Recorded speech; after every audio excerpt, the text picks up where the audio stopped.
Karl-Heinz! Hey, du hast mir doch da diesen Grassamen verkauft da, für mich, für meinen Rasen, hast du mir da...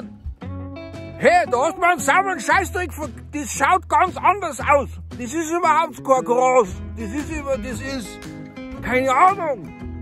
Ich schneid's jetzt ab, Polizei fährt den ganzen Tag auf und ab bei mir jetzt.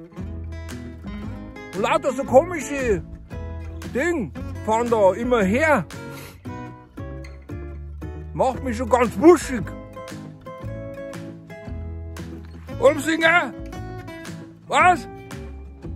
Du schneidest das ab? Ja, dann komm!